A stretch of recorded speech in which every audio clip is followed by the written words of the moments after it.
Greetings, Western Civ 2. This next lecture will be on decolonization, at least the early stages of it. In this lecture, I want to talk about two things that happened. One of which happened in Southeast Asia. This is a map of Southeast Asia. It reflects Vietnam, a country along the coast of the South China Sea. Vietnam was divided into north and south by a process we'll talk about. Here is Laos, and here is Cambodia.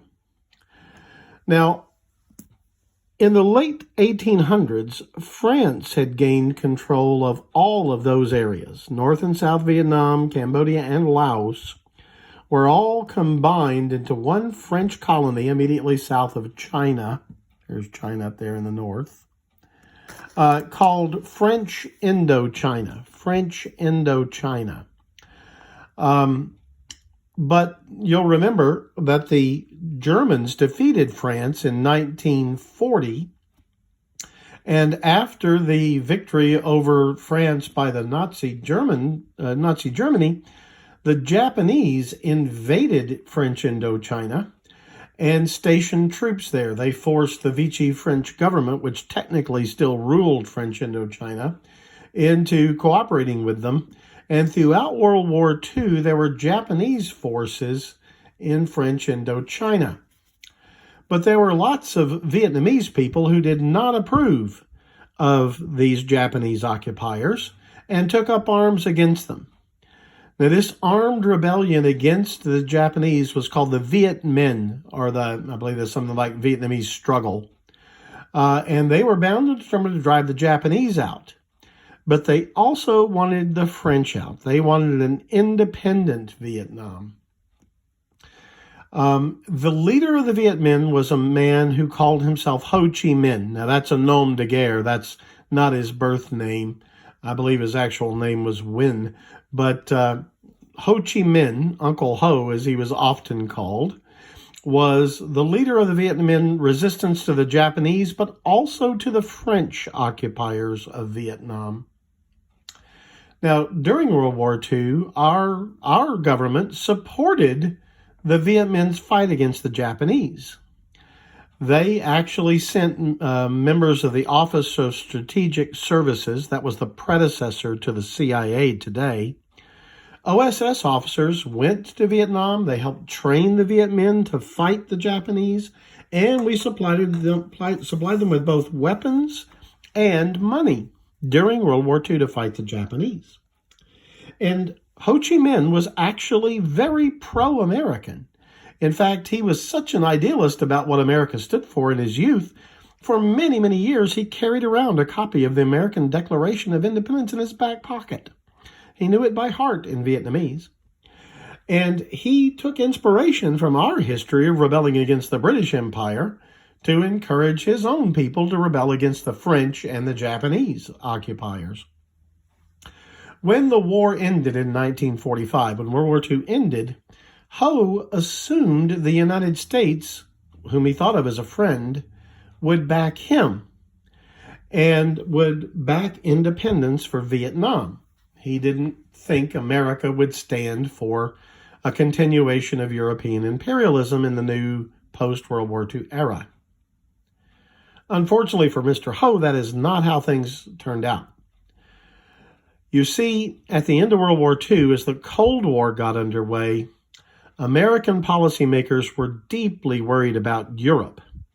They were very afraid that the chaos that the aftermath of the war had left in Italy and France in particular might make them prime targets for communist takeovers.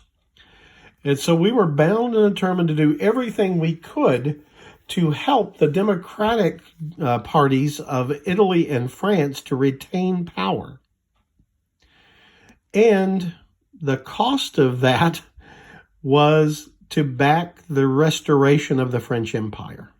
The democratic parties, the anti-communist parties in France, wanted to continue the French Empire from before World War II.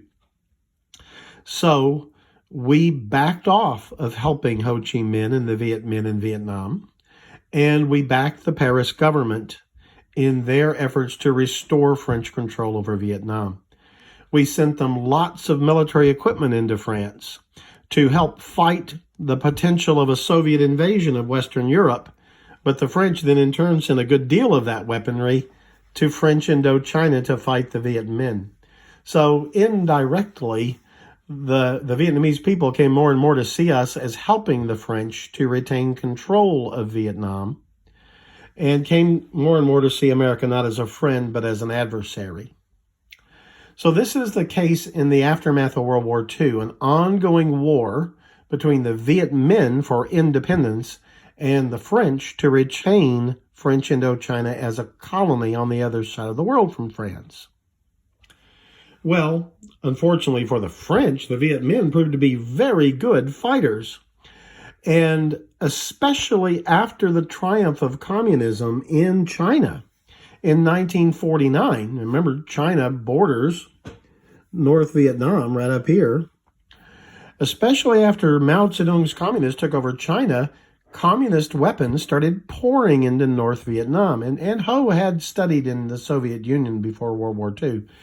He had accepted communism, although he wasn't a dogmatic communist so much as a militant nationalist, and he thought the communists were his best hope to get support. So he took weapons from both the Soviet Union and communist China to fight the French. And the French were, frankly, getting beaten pretty badly. In the early 1950s, the French changed their strategy. They decided not to send troops in small groups all over the country, but instead to start basing them at major bases. One of those bases was about here in North Vietnam, a place called Dien Bien Phu. And Dien Bien Phu became a major French base. Tens of thousands, I think in the end, about 45,000 French soldiers were stationed there. It had an airfield. And they were supposed to go out from this base and attack various places around North Vietnam to defeat the Viet Minh. Unfortunately, Dien Bien Phu, pardon me, because it had to have an airfield, was built on flat, low ground. You never want to do that if you can possibly avoid it. You know the first rule of defensive warfare is always take the high ground. And the Viet Minh got the mountains that surrounded, or the large hills that surrounded Dien Bien Phu. And they dug in under tree cover, under jungle tree cover, and they put thousands and thousands of Viet Minh fighters, but more importantly, hundreds of Viet Minh artillery pieces that could shell Dien Bien Phu. And they began in 1954 to bomb the heck out of Dien Bien Phu, the French base at Dien Bien Phu. They eventually knocked the runway out. Supplies could only be brought into the French by parachute drop. The 40,000 or so French troops were stuck, completely surrounded. They couldn't fight their way out. They couldn't resupply except by these small parachute drops. And eventually, the French surrendered Dien Bien Phu. Now, after that kind of humiliating defeat, the French people lost their appetite for fighting to retain their empire in Southeast Asia. And a great conference was held at Geneva to settle how Indochina should be dealt with. And this division into the countries of Cambodia and Laos and Vietnam was reached at Geneva in 1954. But the problem was Vietnam was supposed to have free and fair elections, popular elections to determine the destiny of an independent Vietnam. Now, Ho Chi Minh was allied to the communists, and the United States, by now, the Cold War is on. We've just ended Korea fighting communists there, and we were not willing to surrender Vietnam to communism. The problem is any kind of real vote for the Vietnamese people would almost certainly have elected Ho. He was in control in the North, and he was, frankly, a very popular figure there. There were more people in the South who didn't approve of Ho, who were more pro-French, but they didn't outnumber the people up north. And if you really had a free election all over Vietnam, Ho would have probably been elected its president, and communism would have probably taken root there and across the whole country. So the United States proposed a division at the 17th parallel, and Ho was to be given control of the North, and an independent temporary government was to be set up with its capital at Saigon in the South. But this was supposed to be temporary. I think it was supposed to last a year till elections could be organized, and then there was supposed to be an election in both places. That election never happened. The South Vietnamese provisional government set itself up as a permanent government. They never really had anything like what we'd call a free and fair election. The elections were more or less rigged in favor of a powerful family in South Vietnam that was pro-American. And we decided, because the Cold War, not to back anything that might cause communism to gain control of Vietnam. We decided to back this less than fully democratic government in South Vietnam. And we'll talk more about that, but I just wanted to lay out the groundwork that there will be a communist resistance. It becomes known as the Vietcong, the Vietnamese communist guerrilla movement, fighting against this government in South Vietnam. And the United States will begin supplying weapons and money and then advisors to the South Vietnamese non-communist government. And Ho Chi Minh's North will supply weapons and assistance to the Vietcong communist rebels in the South. And this is how we'll get drawn into the Vietnam War in the 1960s. But that takes us up to the late 1950s in Vietnam. I think that's probably enough for this lecturette. I do want to talk about the Middle East for a moment in the next video. So tune in tomorrow for that. Thank you.